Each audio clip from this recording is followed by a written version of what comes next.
Hello students, कैसे हैं आप सभी। Hope you are fine. तो बेटा पढ़ाई सही चल रही होगी आपकी। हम तो देखो इसी उम्मीद के साथ रहते हैं कि सब बच्चे अपनी पढ़ाई जो है वो पूरे मन से पूरी ईमानदारी से कर रहे होंगे।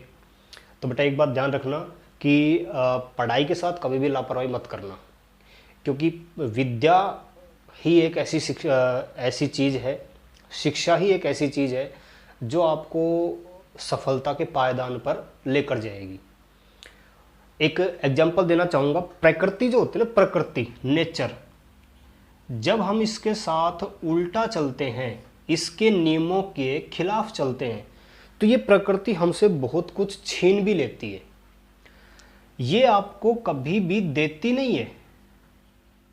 ध्यान रखना, ये बहुत इंपॉर्टेंट नियम है। नेवर गिव्स, ये आपको कभी भी देती नहीं है, ये हमेशा आपको रिटर्न करती है, वापस देती है।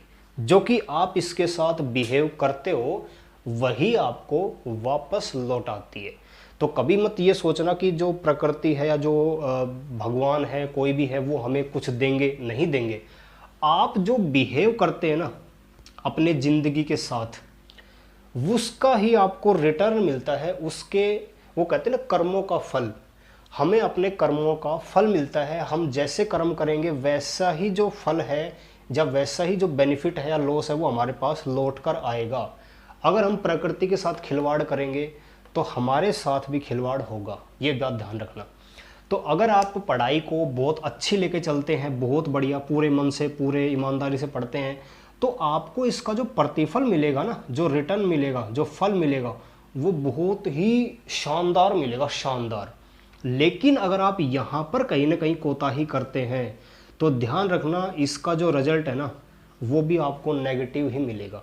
तो कभी भी अपने जो वर्क हैं, अपनी जो एक्टिविटीज़ हैं, अपना जो बिहेवियर है, उसको नेगेटिव नहीं करें, क्योंकि उसका जो परिणाम है ना वो भी हमारे पास नेगेटिव ही आएगा। हमारे चारों तरफ नेगेटिव एनर्जी ज़्यादा फोर्स के साथ है। पॉजिटिव एनर्जी हमें मेंटेन करनी पड़ती है ताकि उस नेगेटिव एनर्जी को हम हटा दें। तो पूरे जोश के साथ, पूरे ऊर्जा के साथ, पूरे जुनून के साथ हमें इस पढ़ाई को करना है। और पढ़ाई क्या होता है, पढ़ाई आप किसी भी सब्जेक्ट की कर लो, हर किसी का जो पर्पज होता है ना वो होता है कि हमारी जो मानसिकता है उसका जो लेवल है वो बहुत ऊंचा जाए, हम ऊंची सोच रखें। हमारी जो लर्निंग कैपेसिटी है, किसी भी चीज़ को सोचने की, समझने की जो पावर है, वो इंक्रीज हो जाए। ऐसा थोड़ी है कि आपने ये सब्जेक्ट लिया, रट्टा मार लिया, जी ठीक है मेरे को ये चैप्टर याद हो गया, बस ठीक है मेरे नंबर आ जाएंगे 70-80। नहीं, चैप्टर को रट्टा नहीं मारना है, हमें सिर्फ इतना तैयारी करनी है कि हम चीज़ों को समझ सकें। क्योंकि जैसे जैसे हम लाइफ में आगे बढ़ेंगे ना, तो हमें याद करने की आवश्यकता कम पड़ेगी, चीज़ों को समझने की आवश्यकता ज़्यादा पड़ेगी। और वो समझ अगर हमने यहीं पर विकसित नहीं करी ना तो आगे जाके दिक्कत हो सकती है।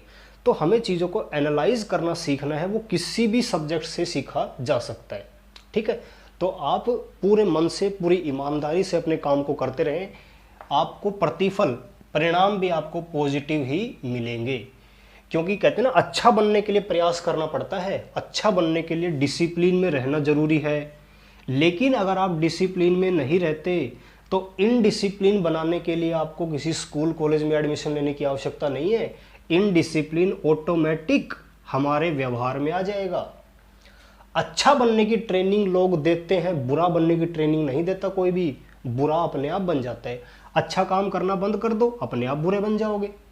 लेकिन अच्छा बनने के लिए बहुत ज़्यादा सीखना पड़ता है, बहुत ज़्यादा अपनी जो कहते हैं इच्छाओं, आवश्यकताओं को त्यागना पड़ता है, तब जाके अच्छा बना जाता है। बहुत बड़ा आदमी बनने के लिए बहुत ज़्यादा पढ़ना पड़ता है। क्या अनपढ़ बनने के लिए कोई स्कूल है दुनिया में कि हाँ आओ हम आपको अनपढ़ बनाएंगे? नहीं है। वो ऑटोमेटिक उसका ही रिवर्स मैकेनिज्म है कि अगर आप पढ़ोगे तो बहुत बड़े आदमी बन जाओगे, अगर आपको अनपढ़ बनना है तो आप पढ़ना छोड़ दो। किसी स्कूल में आपको जाने की आवश्यकता नहीं कि मेरे को अनपढ़ बनाओ, ऑटोमेटिक अनपढ़ बन जाएंगे हम जिस दिन हम पढ़ना छोड़ देंगे। तो प्रकृति में सारे नियम पहले से ही फिक्स हैं।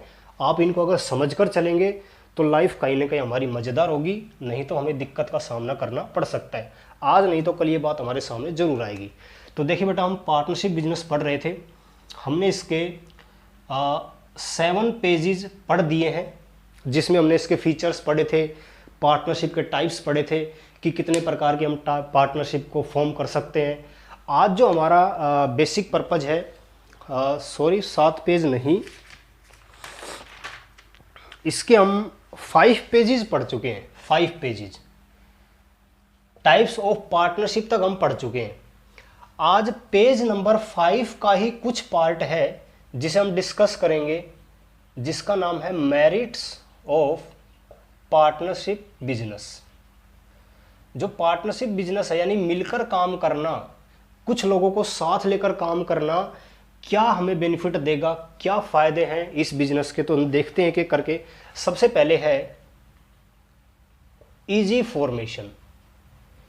इजी फॉर्मेशन का मतलब होता है जब आप पार्टनरशिप बिजनेस को ओपन करते हैं तो इसके लिए आपको बहुत ज़्यादा, वो कहते हैं ना, हेडेक वाले काम नहीं करने पड़ते कि उस ऑफिस के चक्कर काटो, उस ऑफिस के चक्कर काटो, वहाँ से डॉक्यूमेंट बनवाओ, वहाँ से डॉक्यूमेंट बनवाओ।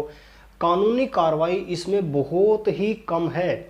सिर्फ आपको एक पार्टनरशिप डीड बनानी पड़ेगी, उस डीड को रजिस्टर्ड करवाना पड़ेगा पार्टनरशिप फर्म के जो रजिस्ट्रार होते हैं हर स्टेट में, वहाँ पर आपको उसको रजिस्टर्ड कराना पड़ेगा। इसके बारे में हम पढ़ेंगे आगे डिटेल से। सिर्फ आपको इतनी छोटी सी कार्रवाई करनी पड़ती है और पार्टनरशिप बिजनेस जो है ओपन हो जाता है। बहुत ज़्यादा पेचीदा काम नहीं है कि इसमें हमें बहुत ज़्यादा कानूनी कार्रवाई करनी पड़ेगी, ऑफिस के चक्कर काटने पड़ेंगे, डिफरेंट डॉक्यूमेंट्स बनाने पड़ेंगे, ऐसा कोई सिस्टम इसमें नहीं है। इसको बनाना बहुत ही आसान है। अगला है बैलेंस्ड डिसीजन मेकिंग। जो निर्णय लिए जाते हैं, जो डिसीजन लिए जाते हैं, वो बहुत ही ज़्यादा प्रभावी होते हैं, बैलेंस्ड होते हैं।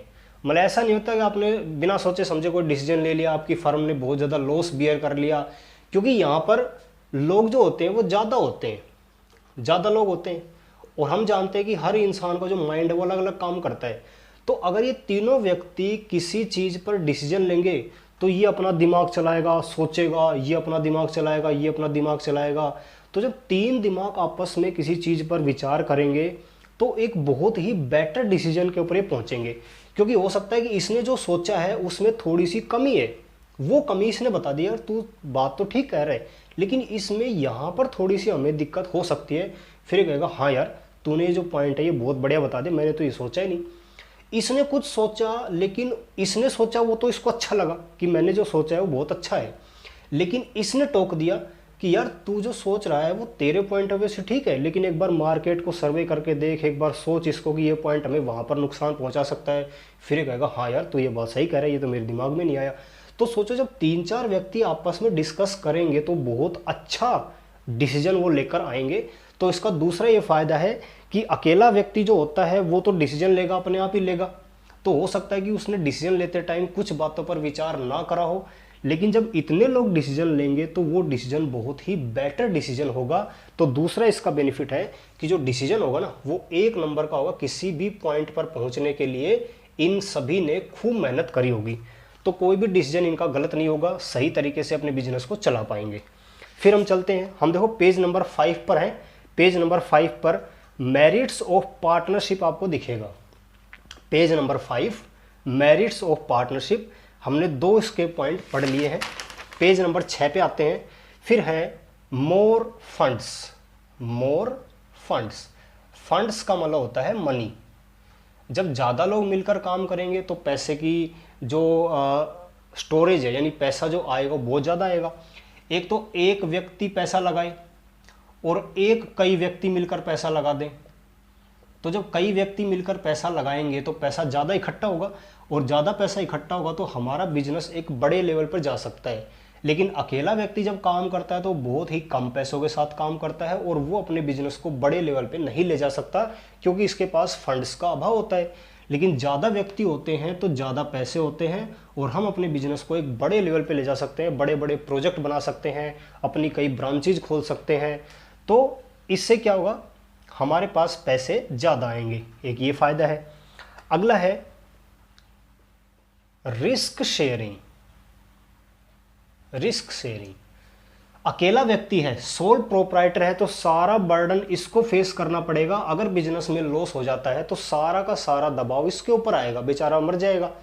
लेकिन जब कई बंदे मिलकर बिजनेस चलाते हैं तो जो भी लॉस होगा तो वो सभी के अंदर डिस्ट्रीब्यूट हो जाएगा, तो जो मार होती है ना वो कम पड़ती है, क्योंकि सारे लोग इस रिस्क को बांटेंगे तो इनके ऊपर जो लॉस का बर्डन होगा, जो नुकसान का बर्डन होगा वो कम आएगा। लेकिन अकेला व्यक्ति करता है तो सारा बर्डन उसको फेस करना पड़ता है। तो अगला इसका फायदा ये होगा कि जो भी नुकसान होगा वो एक का नहीं होगा, सभी के बीच बटेगा, इसलिए ज़्यादा दिक्कत नहीं होती है। अगला जो फायदा है वो है सीक्रेसी। यहां पर सीक्रेसी का मतलब क्या है कि जो पार्टनरशिप फर्म के, क्योंकि हम पार्टनरशिप को फर्म के नाम से भी जानते हैं, पार्टनरशिप को हम फर्म भी कहते हैं। पार्टनरशिप फर्म के जो अकाउंट्स होते हैं, अकाउंट्स जो हम बुक्स ऑफ अकाउंट्स मेंटेन करते हैं, अपने खाता बही वगैरह, ये कभी भी पब्लिक को डिस्क्लोज नहीं करते हम, ना तो इसमें करते हैं और ना ही इसमें करते हैं। सोल प्रोप्राइटरशिप में भी वहाँ पर गुप्त बातें रहती थी, इसको ही पता होती थी। ऐसे ही पार्टनरशिप के जो अकाउंट्स होते हैं वो कभी भी पब्लिक में हम शो नहीं करते, इसलिए हमारे जो डिसीजंस हैं या हमारी जो पॉलिसी है, हमारी जो स्ट्रेटजी है, वो इन पार्टनर्स के पास ही, इनके दिमाग में सेट रहती है। किसी को पता नहीं होता कि ये जो फर्म है ये किस प्रकार से अपना व्यापार चला रही है, क्योंकि इनकी सारी बातें सिर्फ पार्टनर्स को पता होती है, बाहरी पब्लिक को इनके बारे में नहीं पता होता। तो सीक्रेसी भी इसका एक बहुत बड़ा फायदा है। तो ये है पार्टनरशिप बिजनेस के कुछ मेरिट्स, फायदे, पार्टनरशिप बिजनेस को करने के बेनिफिट। आगे चलते हैं, ये छोटे छोटे पॉइंट है, ज़्यादा दिक्कत वाले नहीं है। अगला जो टॉपिक है वो कहता है limitations of firm. Partnership firm के नुकसान क्या हैं, क्योंकि हर चीज़ के फायदे होते हैं तो देखो नुकसान भी होते हैं। तो अब हम बात करते हैं कि पार्टनरशिप फर्म के नुकसान क्या होते हैं। आप बेटे पेज नंबर 6 पर देखोगे तो नीचे ही नीचे है limitations of partnership, page number 6 के नीचे पहली लिमिटेशन है अनलिमिटेड लायबिलिटी, और इसको तो हम पता नहीं 2.1 से पढ़ते आ रहे बार बार। अनलिमिटेड लायबिलिटी का मतलब होता है कि अगर फर्म के अंदर लॉस हो जाता है और उस लॉस के कारण फर्म अपने जो कर्जे हैं वो नहीं चुका पाती है, तो इन पार्टनर्स को अपनी पर्सनल प्रॉपर्टी, अपने घर वगैरह, अपनी गाड़ी वगैरह, अपने घर की ज्वेलरी वगैरह, वो सारी बेचकर भी उस लोन को चुकाना पड़ेगा। तो अनलिमिटेड लायबिलिटी का मतलब यही होता है कि अगर फर्म नुकसान में चली गई और उस नुकसान के कारण फर्म अपने जो लोन हैं, अपने जो कर्जे हैं वो नहीं चुका पाई, तो इन पार्टनर्स को अपने घर को बेचकर भी उस लोन को चुकाना पड़ेगा। यानी कि लायबिलिटी की कोई सीमा नहीं है, वो बहुत ही हद तक जा सकती है। ठीक है जी। अगली जो इसमें नुकसान है वो है लिमिटेड रिसोर्सेज। देखो यहाँ पर कई बातें आपस में टकराती हैं।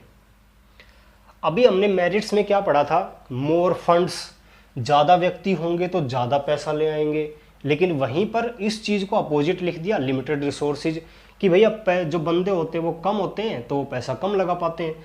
अब मान लो एक फर्म में सिर्फ 2 ही पार्टनर हैं, तो क्या हम कह सकते कि मोर फंड्स आएंगे? भाई 2 बंदे हैं, कितना पैसा ला पाएंगे? तो मोर फंड्स सिर्फ हम तब कहते हैं जब पार्टनर 20 हो, 30 हो, 40 हो, 50 हो, तब तो हम कह सकते हैं भी पैसा बहुत ज़्यादा आ सकता है। क्योंकि अगर मान लो 40 पार्टनर हैं और हर पार्टनर 2-2 लाख रुपए लेके आता है तो पूरे 80 लाख रुपए बनते हैं। 80 लाख रुपए में बहुत बड़ा बिजनेस ओपन हो सकता है। लेकिन मान लो बंदे ही 2 हैं, बेचारे 2 बंदे 2-2 लाख भी लाएंगे, 5-5 लाख भी लाएंगे तो 10 लाख में तो छोटा सा बिजनेस शुरू होगा। तो मोर फंड्स तब कहा जाता है इसकी बेनिफिट जब पार्टनर्स बहुत ज़्यादा हो, लेकिन 50 से ज़्यादा नहीं होने चाहिए। और लिमिटेड रिसोर्सेज इसकी सीमा क्यों बन जाती है, इसका लॉस क्यों बन जाता है? क्योंकि जब पार्टनर कम होते हैं तो वो ज़्यादा पैसा अरेंज नहीं कर सकते और अपने बिजनेस को बूस्टअप नहीं कर सकते, इसलिए ये इसकी लिमिटेशन भी है। तीसरी बात करें, लैक ऑफ हार्मनी। हार्मनी का मतलब होता है एकता, विचारों में एकता, विचारों में संतुलन। क्यों नहीं होता?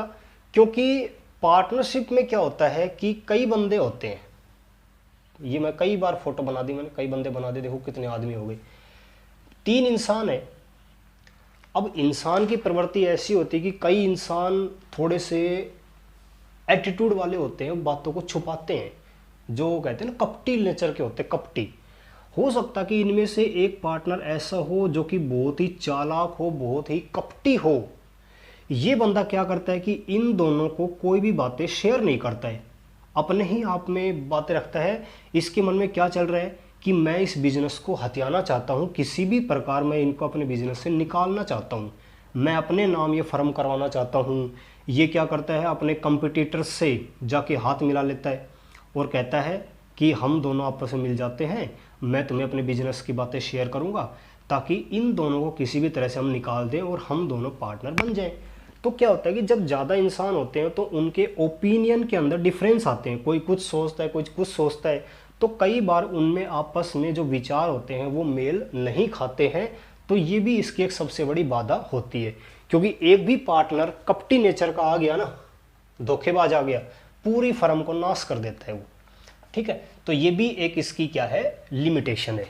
अच्छा जी, अगली जो लिमिटेशन है वो है लैक ऑफ कंटिन्यूटी।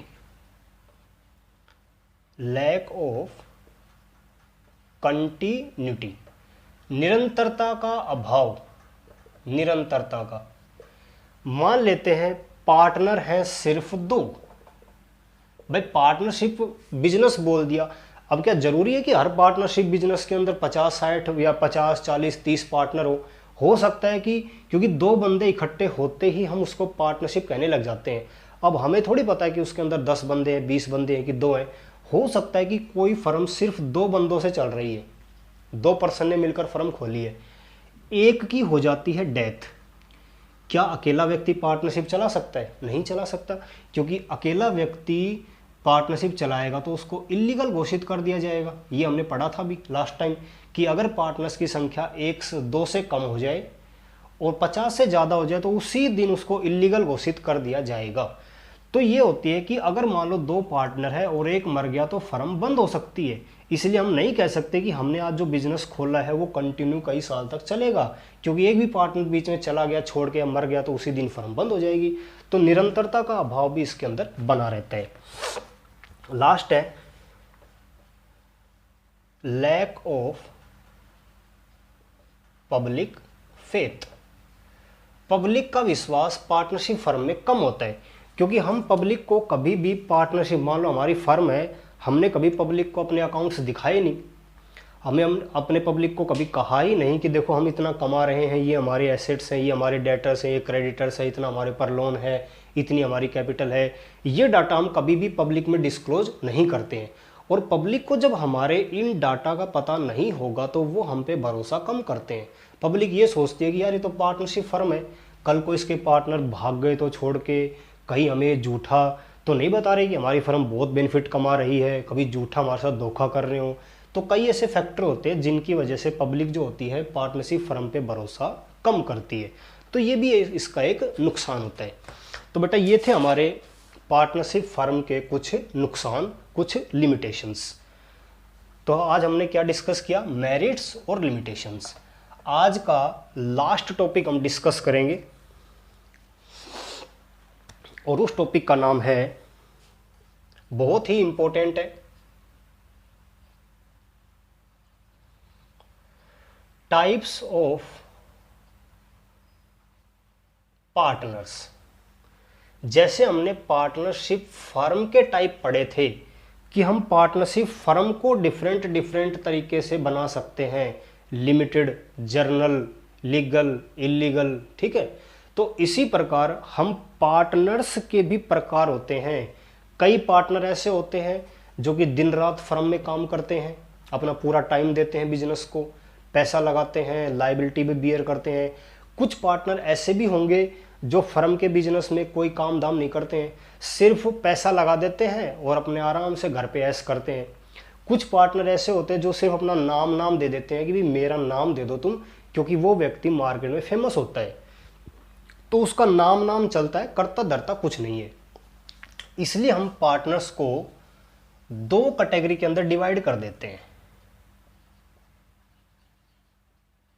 एक पार्टनर होता है जिसको हम कहते हैं फुल फ्लैश्ड पार्टनर, और कुछ पार्टनर जो होते हैं नॉट फुल फ्लैश्ड। इसको हम कैसे करेंगे? Active participation in firms management, note active participation. थोड़ी सी इंक डाल लेता हूं मैं इस मार्कर के अंदर।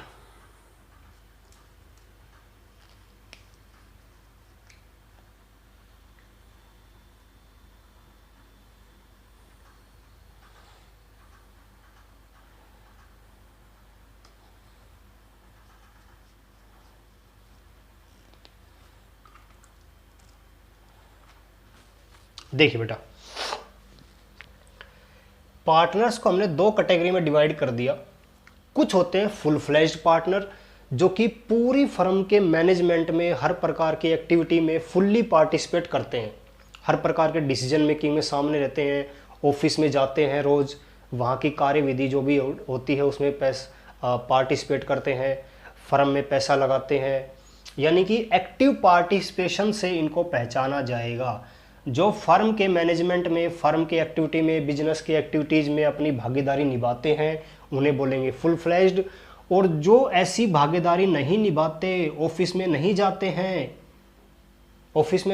हैं, वो कोई मैनेजमेंट में पार्टिसिपेट नहीं करते, ऐसे लोगों को हम कहते हैं नॉट फुल फ्लैश्ड पार्टनर। अब देखिए, यहां पर पहला पार्टनर आता है एक्टिव पार्टनर।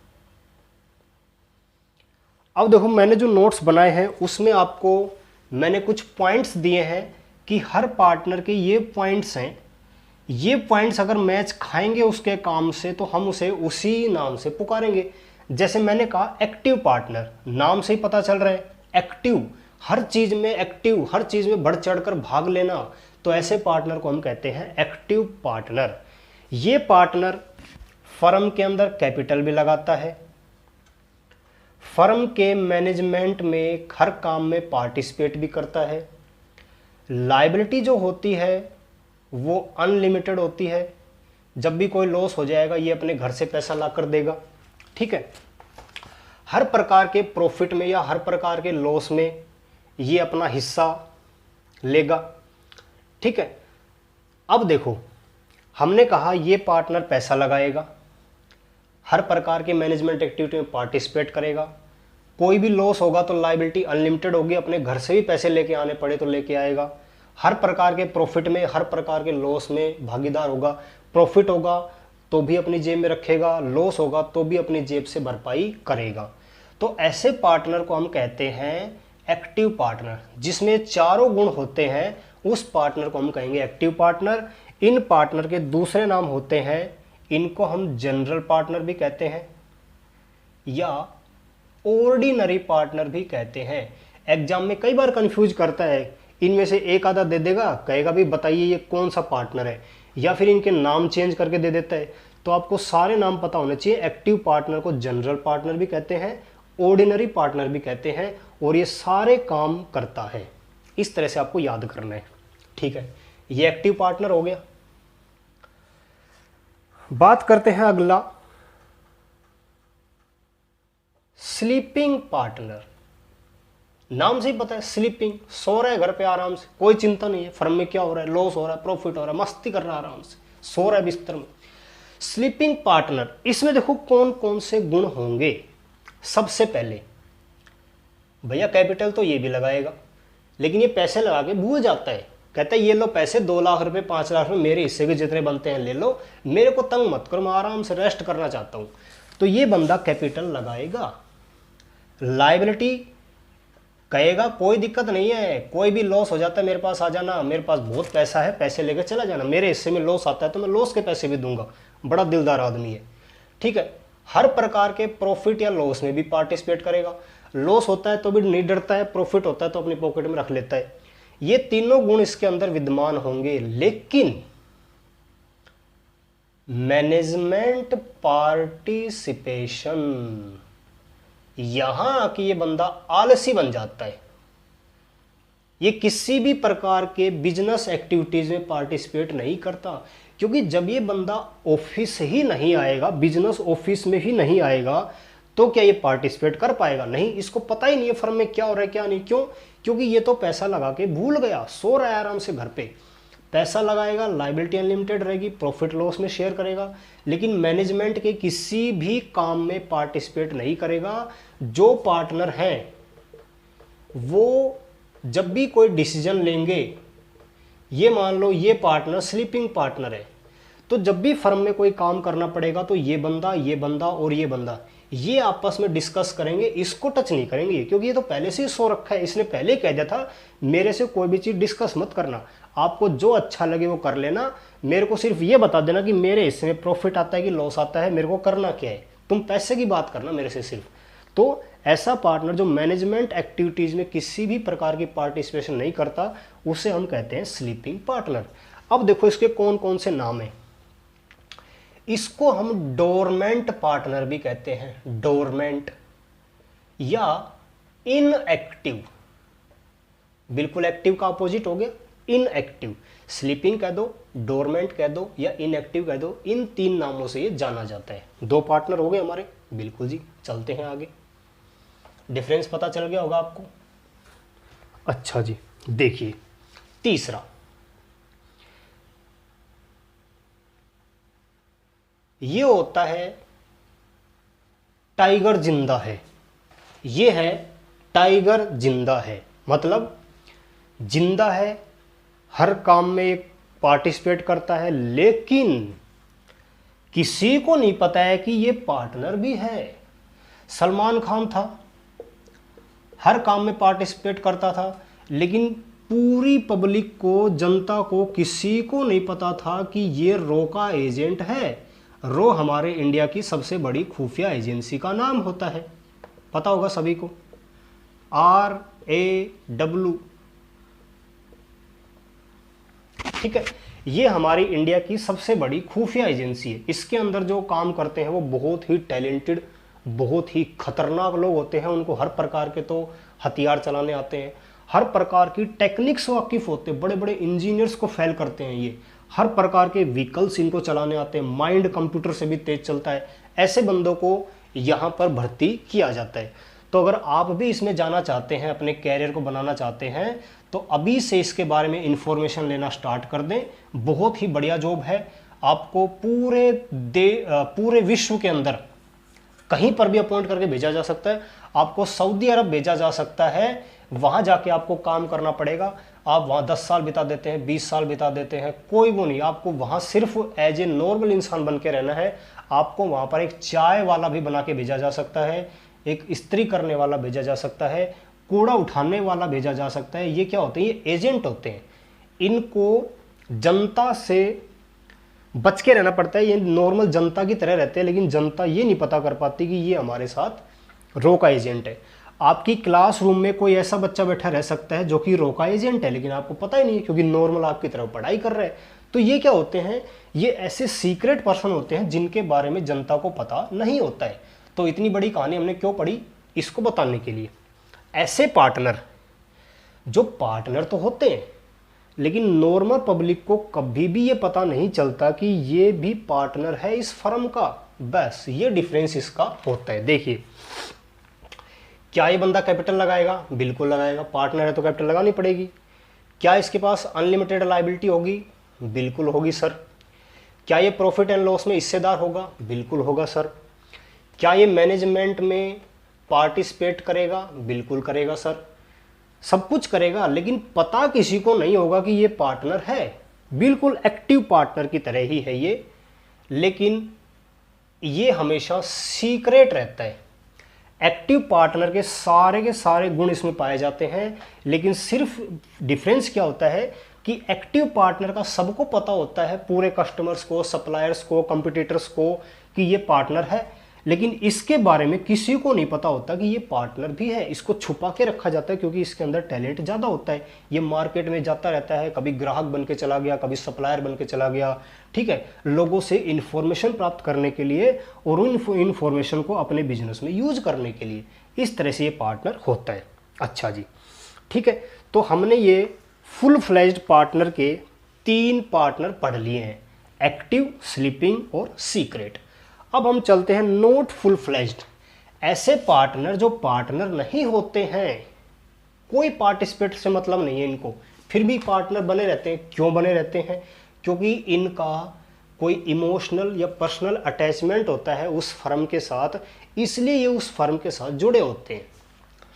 एक फादर है, उसे कोई लेना देना नहीं, लेकिन उसका जो बच्चा है, उसका जो बेटा है, वो एक फर्म चला रहे हैं। मान लो उसकी फर्म का नाम है ABC फर्म। इसका लड़का एक ABC फर्म चला रहे हैं। बाप को क्या मतलब है, बेटा बड़ा हो गया, आराम से संभाल लेगा, जिम्मेदार आदमी हो गए।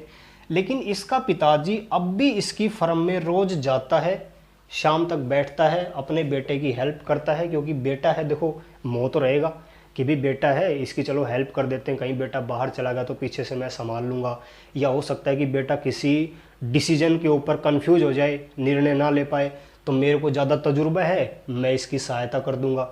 तो इस तरह से कुछ इमोशनल अटैचमेंट होते हैं या पर्सनल अटैचमेंट होते हैं, जिनकी वजह से ये बंदे पार्टनर बन जाते। पार्टनर होते नहीं है ये, कागज़ों में इनका नाम कहीं पर भी नहीं होता है। इनका नाम पार्टनरशिप डीड जो होती है ना, डीड जो होती है, डीड, पार्टनरशिप फर्म जब रजिस्टर्ड होती है तो डीड बनती है, इसके ऊपर इन सब के साइन होंगे। लेकिन इनके साइन नहीं होंगे क्योंकि ये पार्टनर होते ही नहीं है, लेकिन फिर भी इनको पार्टनर माना जाता है।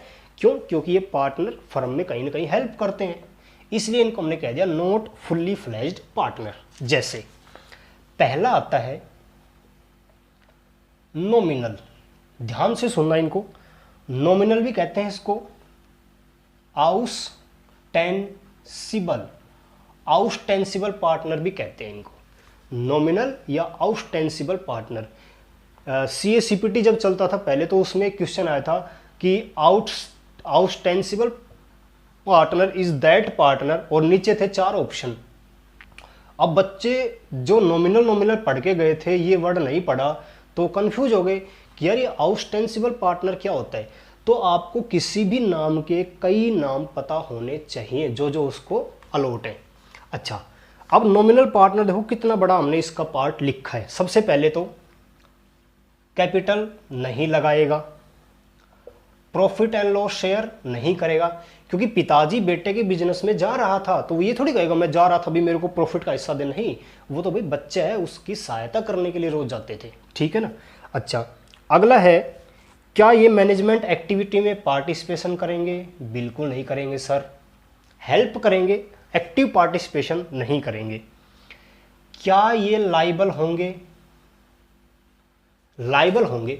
अगर मान ले इन्होंने कोई काम कर दिया और उसकी वजह से फर्म को कोई गंभीर नुकसान हो गया या फर्म को कोई दिक्कत हो गई, तो भैया इस पर्सन को जवाब देना पड़ेगा, क्योंकि इसके कारण अगर कोई हानि हो जाती है तो ये बंदा जिम्मेदार कहलाएगा। ठीक है जी, हमने पढ़ लिया। These are accepted taken in firm only for taking benefit. इनको फर्म में क्यों लिया जाता है? Taken for benefit of their name. हो सकता है कि किसी आदमी का जो नाम है ना वो मार्केट में बहुत ज़्यादा फेमस है, हर बच्चा उसको जानता है, तो हम चाहते हैं कि यार इस आदमी को अगर अपने साथ हम रख लें तो इसको तो हर कोई जानता है, तो जब इसकी हम रेफरेंस देंगे किसी को तो वो तुरंत पहचान जाएगा और हमारे बिजनेस में फ़ायदे ज़्यादा होंगे, क्योंकि मार्केट का धुरंधर है ये। तो ऐसे इंसान की गुडविल का फ़ायदा उठाने के लिए हम उस पर्सन का नाम यूज कर लेते हैं, यानी वो बंदा अपना जो नाम है ना वो हमें उधार दे देता है, बेच देता है कि मेरा नाम लेकर आप बिजनेस चला सकते हैं, कोई दिक्कत नहीं है, आपको जो भी मेरे से हेल्प चाहिए ले सकते हैं। लेकिन ये उसी की हेल्प कर सकते हैं जिसके खास होते हैं, हर किसी की हेल्प थोड़ी करेंगे। अच्छा जी, आगे है, they lend their name to firm. वे अपने नाम को, अपनी जो कोई फर्म है उसको उधार दे देते हैं, लैंड कर देते हैं। बिकॉज जैसे एक एग्जांपल है, एक फादर अपने बच्चे के बिजनेस में इसलिए पार्टनर बना क्योंकि उसका बच्चा बिजनेस चला रहा था, ठीक है, तो इस वजह से वो फादर बच्चे के बिजनेस में आया। हाँ, एक बात ध्यान रखना, इनकी लायबिलिटी अनलिमिटेड होगी, क्योंकि भैया ये सारा अगर अपना नाम दे रहे हैं, लाइबल भी हैं, तो अगर कोई हानि हो जाती है तो इन्हें उस हानि को पूरा करने के लिए अपने घर से पैसा देना पड़ेगा। तो ये इसके कुछ क्या हैं, फीचर्स हैं जिससे हम पहचान सकते हैं कि ये पार्टनर नॉमिनल पार्टनर है, नाम मात्र, ऑस्टेंसिबल। अगला है एस्टोपल या होल्डिंग आउट। नाम ही आपको अजीब अजीब लग रहे होंगे, ये क्या चीज है। एस्टोपल और होल्डिंग आउट, इसका मतलब होता है कि ये पार्टनर नाम के पार्टनर है। जैसे एक बंदा है ए, एक फर्म है XYZ फर्म, एक बंदा है जो इस फर्म के साथ वैसे ही अटैच हो जाता है, कोई काम नहीं है, लेकिन ये जो बंदे हैं ना XYZ, ये इसके परिचित हैं, तो ये इस फर्म के साथ एक अटैचमेंट रखता है। ए मार्केट में निकलता है और अपने आप को रिप्रेजेंट करता है लोगों के सामने इस तरीके से कि लोग समझने लगते हैं कि ये तो इसका पार्टनर है। जैसे मैं किसी फर्म का पार्टनर नहीं हूँ, लेकिन जब मैं मार्केट में निकलता हूँ, लोगों से मिलता हूँ, कस्टमर से, सप्लायर से, तो मैं आपको इस तरह से दिखाने का प्रयास करता हूँ अपने आप को कि लोग ये समझे कि भाई ये सामने वाला तो उस फर्म का पार्टनर हो सकता है। यानी अपने आप को मैं ऐसा दिखाने का प्रयास करता हूँ मार्केट में, लेकिन हूँ नहीं मैं। तो ऐसे पार्टनर कहलाते हैं पार्टनर बाय एस्टोपल और होल्डिंग आउट। आपको सिर्फ इतना ध्यान रखना है। और ये पार्टनर अपने हर काम के लिए जिम्मेदार होंगे क्योंकि इन्होंने अपने आप को फर्म के साथ जोड़ने का प्रयास करा है। तो ये पार्टनर अनलिमिटेड लायबिलिटी वाले होंगे। देखो लिखा है, अगर कोई पर्सन अपने आप को रिप्रेजेंट करता है लोगों के सामने एज ए पार्टनर और उसकी रिप्रेजेंटेशन पर सामने वाला पार्टी फर्म के साथ कोई कॉन्टैक्ट कर लेता है तो वो जिम्मेदार होंगे, ठीक है। तो ये आपको इसमें याद रखना है, ठीक है बेटा। तो इतना ही काफ़ी है आज के लिए। आप ये 3 पार्टनर हमने फुल्ली फ्लेज्ड में पढ़े हैं और 2 पार्टनर हमने पढ़े हैं नॉट फुल्ली फ्लेज्ड में। इनको आप अच्छे से रीड करेंगे और अच्छे से रीड करने के बाद अगर कोई डाउट रहता है तो आप मेरे से संपर्क करेंगे।